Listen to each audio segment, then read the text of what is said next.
Anong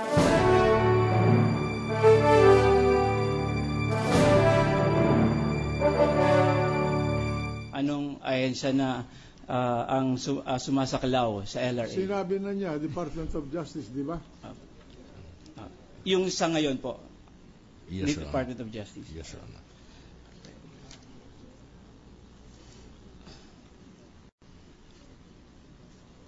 Tungkol sa usaping impeachment laban kay Pinunong Maestrado Renato C. Corona, meron ba kayong natanggap na subpina galing sa hukumang ito?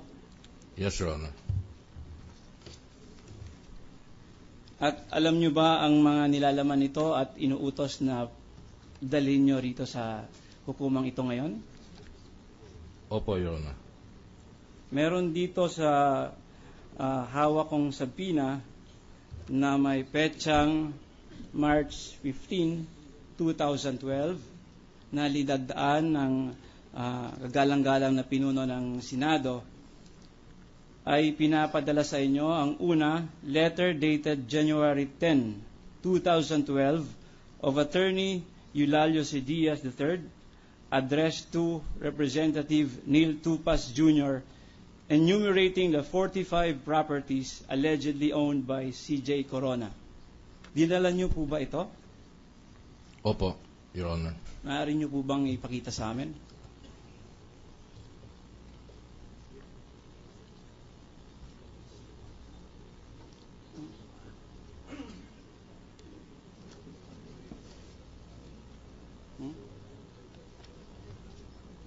If that letter is signed by the chief of the prosecution panel,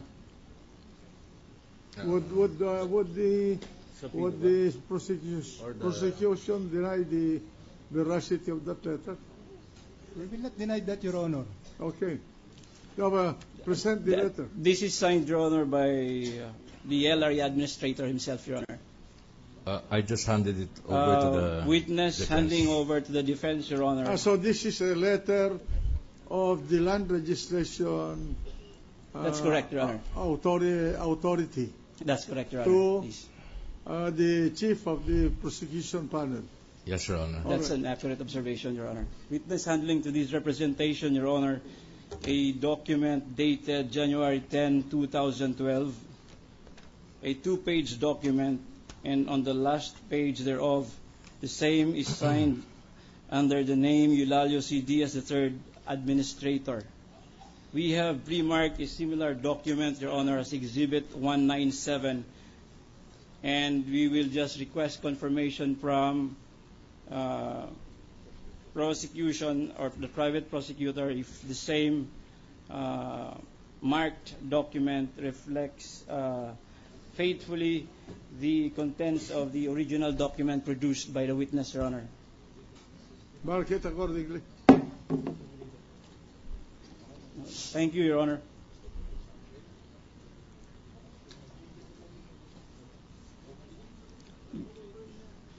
Ginoong Diaz, dito sa sulat na pinadala mo kay Congressman Neil C. Tupas, nakalagay dito na, babasahin ko sa wikang Ingles, na nakalagay, pursuant to your official request for information relative to real estate properties registered in the name of Renato Corona, please find enclosed. Maari niyo po bang sabihin kung ano ang o papaano ang request na ginawa ni Congressman Tupas? I have an objection, Your Honor. Counsel is deleting the word Renato Corona et al. He's deleting when he read that exhibit, Your Honor. And that is very material. I don't mind, Your Honor, even if we include the words et al, Your Honor. All right. Proceed. Maaari niyo po bang sabihin sa amin kung papaano niya ginawa itong kanyang request na binanggit mo dito sa liham mo sa kanya? As head of the prosecution team, Your Honor, he called my office, from his office, and in his official capacity, as such, he made the official request, Your Honor. Pag sinabi mo po bang called you, ito po ba ay sa telepono o tinawag kang sa personal? Sa telepono po. Kailan po kaya nangyari ito? I suppose, Your Honor, around January 8, more so, Your Honor. More or less, Your Honor. Ito ba ay pagkatapos may file yung articles of impeachment? Yes, Your Honor. Kaya sinabi mo as head of the prosecution panel. Yes, Your Honor. Liban sa pagtawag niya sa inyo, wala na po ba siyang sulat o ibang komunikasyon na ginawa sa inyo? Si Congressman Tupas po, wala na po. But other members of the prosecution team, they sent me an official formal request thereafter, Your Honor. Sino po sila? Maaari niyo po bang banggitin ang mga pangalan nila sa amin? One is Honorable Elpidio Barsaga Jr., together with Honorable Marilyn Primicius Agabas, Your Honor, both from the prosecution team, Your Honor. The request was made January 12, Your Honor. Anong hinihingi nila? Same documents and other documents, Your Honor, relative to the acquisition, disposition, ownership, possession, or enjoyment of said properties, Your Honor. Of what properties? The documents that relates to the ownership of the Chief Justice and the family, Your Honor. Real estate property. Yes, Your Honor. All right. Proceed. We request, Your Honor, that we be given copy of this letter dated January 12, and we request that... Is the prosecution denying that they request these documents? Huh? Admitted, Your Honor. So they admit it already. So just we will just request for the marking, Your just Honor, mark it. because this is the first time that we're seeing this. We request that the same be marked as Exhibit 218 for the defense, Your Honor. Will I get those documents back, Counsel? Your Honor, I'm sorry. We can just mark the photocopy, Your Honor, later. Well, they have already admitted that they have written that letter. Will you kindly show it to them so that they will read it and put it into the record that that is the same letter that they wrote? May we ask for an oral stipulation or confirmation from my esteemed colleague, Your Honor?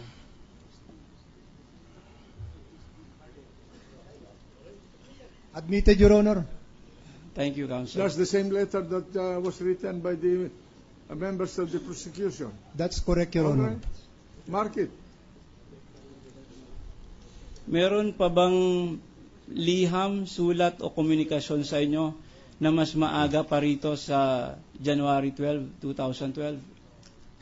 Galing kanino po, Your Honor? Kahit kanino na nakiusap sa inyo tungkol dito sa usaping mga titulo sa pamilya ni Renato C. Corona o Chief Justice Renato C. Corona?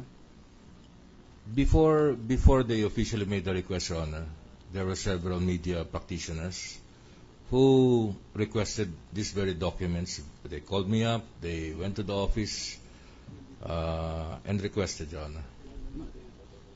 Kailan po nangyari ito? The first, around January 4, 5, those dates, Your Honor. Before the prosecution made a formal request to my office, Your Honor. Ngayon, sinabi mong lumiham ka kay Congressman Neil C. Tupas Jr. na may petsang January 10, 2012. Ano po ba ang mga kasama kung meron man itong liham na ito? Meron bang mga kalakip ito na dokumento? Meron po. Ano-ano pong klase o anong uri ng mga dokumento po ito? Certified copies po ng mga titulo po. Ito po ay certified true copies ng mga titulong binanggit ng taga-usig na nakapangalan kay Renato Corona et al. Opo. Maaari niyo po lang bang ipaliwanag kung anong ibig sabihin ng et al. Dito? Ang pagkaintindi ko po ay ang etal ho ay ang pamilya ni Chief Justice, specifically Sige po, si patuloy niyo po. Mrs. Corona Opo. and the other children and in-laws. Kasi ho yung isang anak ko is married at nakita ho parang Corona dash Castillo po.